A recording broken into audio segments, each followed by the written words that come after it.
Hey, how's it going, everyone? Welcome back to another GTA Online video. My name is Saintsfan, and it appears that this journey to find the next DLC theme is never ending. Today, we got some more somewhat interesting news from the game files, from some stuff that Rockstar sort of left in there, and that's what we're going to be talking about. So as always, this is coming from Fun. He has been digging through the game files, finding a whole bunch of stuff, and this is what he had to say. The new premium race, which is what they announced yesterday on their newswire, was made Monday, March 18th, 2019, so actually a couple of weeks ago. It's not new, as in Rockstar made it a few days ago, so you could somewhat say that it's extra drip feed, but he says you can't have 3 premium races active at the same time, so it makes sense to have some sort of schedule release like they did and like they said on the newswire. They have 3 premium races over the next 7 days. He does say both have the same new variables he found a while ago, and he did find some variables listed for 8 players or 8 vehicles, which he assumes is for the arena premium races, which we have talked about a little bit before. And he says it's kind of weird to have variables for them, so what he's thinking is that the next DLC or whatever this is going to be a mix of transform races and arena regular races. And while we're playing them, we're going to be able to switch to all sorts of arena vehicles available, which is, I don't know, it's interesting.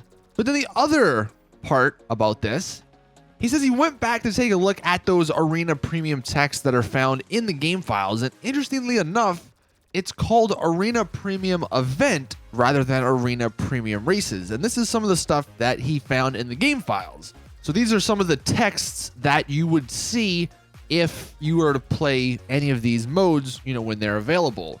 The first one says, unavailable. The following arena contender vehicles are excluded from this premium arena event: the Bravado Sasquatch, the Cerebrus, the Bruiser, and the Scarab. Also, the next one says the premium arena event is now available. Enter with however much money to take part in a high stakes event against other players inside the Maze Bank Arena to win a large cash prize. And then it appears as we go down this list that certain events you're going to have to own a certain vehicle to participate.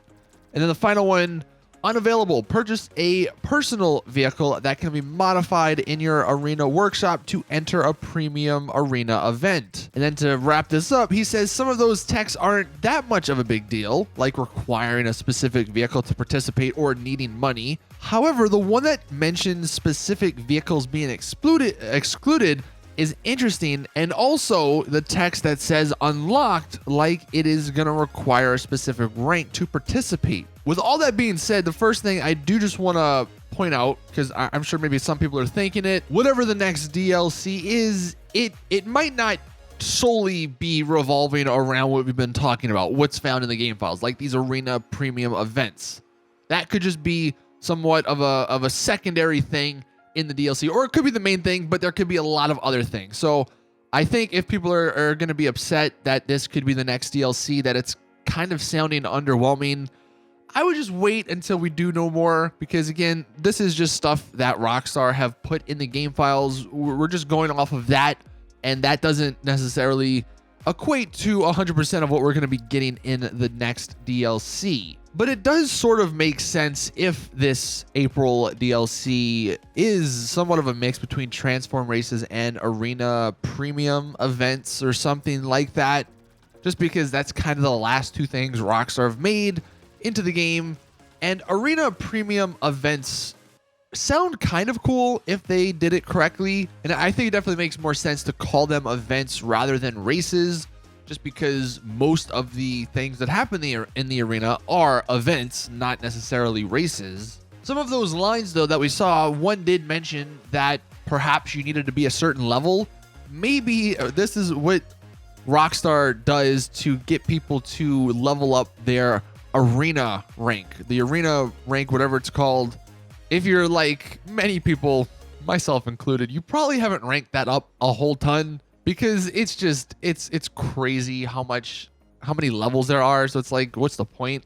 And honestly, the rewards aren't that great, but it would be interesting, I guess, if Rockstar made it so where you had to be, I don't know, let's say level 50 or level 100 to participate in certain events. And maybe they can make it super exclusive, or some events super exclusive, where you had to be level like 1,000 to get in, and you could only get in if you were level 1,000. That'd be definitely interesting to say the least. I do just hope that if this does, you know, become the next DLC, Rockstar adds some new modes to the game. I think adding some new modes, some classic sort of arena modes would be definitely needed if they were to go this route, because the modes we have at the moment, they're definitely fun, but they have been out for a couple months now, and it's, you know, it's just one of those things where you played enough and you get kind of bored of it. But that is the newest update on what's going on. Again, I still think the DLC is probably coming out next Thursday because I'm going to be out of town, and Rockstar seem to not like me and seem to plan DLCs for whenever I do go out of town. But as always, that's going to do it for this video. Thank you all for watching. Please drop it a like if you did enjoy. Subscribe for more GTA Online content so you don't miss any of the other news that's coming out, hopefully. But thank you all, and I will see you guys in the next one.